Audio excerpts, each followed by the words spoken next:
Good morning, Hornet Nation. Welcome to the Daily Buzz. I'm Joe Hutzler. Today is Monday, March 25th, 2019, a very busy weekend across the Lynchburg sports calendar, and a special group that I want to start with a thank you this morning.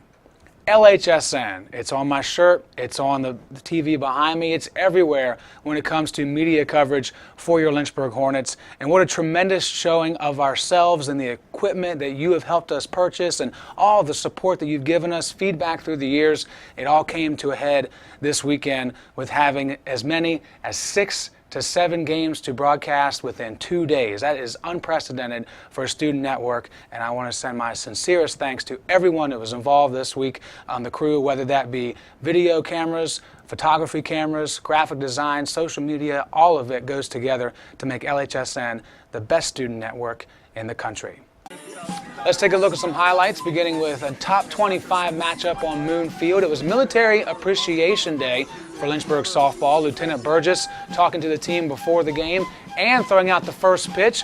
First time we've seen an overhanded pitch on Moon Field, and it was right down the middle. Of course, President Guerin, a member of the Army in his younger days, and he had an opportunity to do the same, went full underhand and completed that pitch. Second year in a row he's done that, and a tremendous showing for those two gentlemen, and a great showing by the ladies as well. 4-1 the final in that first game. Mackenzie Chitwood, 4 RBIs in the first contest, and Taylor Belknap went all 7 innings, 1 strikeout, 4 hits, and just 2 walks.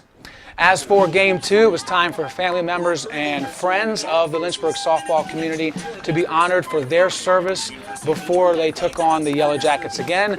And behind everyone, Mackenzie Chitwood doing what she can to get some face time. Now, we were able to get some highlights of the actual game after running up and down the hill all day long. Brittany Coffey bringing in a run late in the second game. Olivia Herman crossing the plate, and the Hornets continuing to stay out front. Even some camera work where we're trying to see what kind of nature we can catch. Caught a spider getting away. Alex Caesar, well, she was delivering and reminding me of an old Bugs Bunny clip, my favorite clip. 1, 2, 3 strikes, you're out. 1, 2, 3 strikes, you're out. 1, 2, 3 strikes, you're out.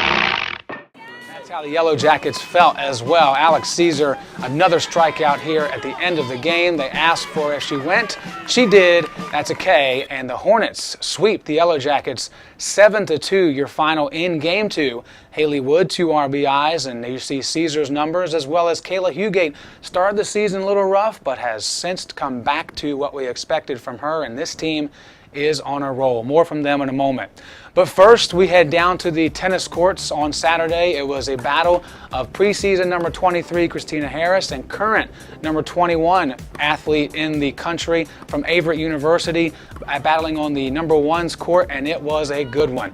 There you see that one not able to be returned by the Cougar, so Harris picks up the point there. Check out this showmanship, this clap of the stick on the racket, understanding that Harris blasted that ball and kept it in play, was not playable on the other end. She took the first set, did Harris. Here in the second set, some more great back and forth action getting it past, but unfortunately she would lose the second set and go to a third and final set. Here's Harris trying to keep herself in this one. Really great tennis. I don't usually get to watch it, but this was fun, and this was a long volley here too. We speed it up for you, get to the end where Harris will pick up the point, but in the end, number 21, just too much for Harris, and the Hornets as a unit would fall as well, losing their first match of the season. 5-4, your final score against the Cougars, who are 4-1 on their season as well. Great day for the ladies overall, however. And then the nightcap, men's lacrosse, number 18 in the country. They scored 25 goals in this one, folks. We're going to show you 4. Kyle Lewis with his first career goal as a Lynchburg Hornet in the first quarter of this one. The Hornets scored 9 goals in the first 15 minutes. Bo Delaney, Fogo, face-off and go guy. Well, he went down and got a goal. His second of the season, and the Hornets continuing to roll. Andy Thomas off the bench and on the board as he gets that one around Doyle for one of his 2 goals on the night, and 2 goals for this gentleman, Owen Thorick, making the most of his playing time against the Wildcats. 25-1, your final score from Schellenberger Field.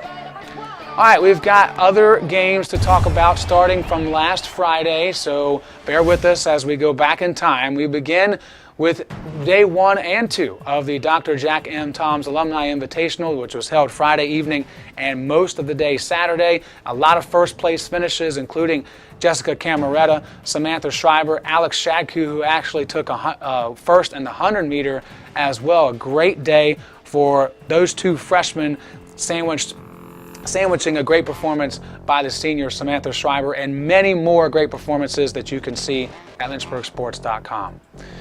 Women's tennis, 6-0 the day before they took on the Averett Cougars, 8-0 over Mary Baldwin Fighting Squirrels. Also on Friday, it was a tight one between Lynchburg and Tufts, and for the second time in 3 seasons, Lynchburg comes out on top over the Jumbos. 5-4 your final score. Graham Boggio on the mound, Parker Schaefer doing a good job at the plate, and Santiago Meneses picks up the save. Equestrian results from the weekend. The first day from the IHSA Regionals at UVA, 8th place finish for the ladies and some individual scores there. There'll be more to come on Sunday. But first, we look at the first game of an intense doubleheader between the Panthers of Ferrum College and the Hornets of Lynchburg. 11-9 your final score. In 11 innings it took for the Panthers to take down the Hornets in Game 1. In Game 2, it was a lower scoring affair, but a lot more tempers flared up. In the end, it was the Panthers winning this one. 4-2, Garrett Jackson, Caden Warren, and Hunter Campbell with nice outings. We mentioned Equestrian had some things going on Sunday. It was the regionals at UVA IHSA show. Paige Gout, 3rd place in walk trot, and Danny Hersberg earned Zone 4 Regional 2 championship spot. Congratulations to Danny, as she has some more shows to head to this spring. Men's tennis yesterday afternoon, falling for the 5th straight time. This time it's against the Hampton-Sydney Tigers. 8-1 your final score. The only win coming in doubles, Colton Mullins and Christopher Broadwell.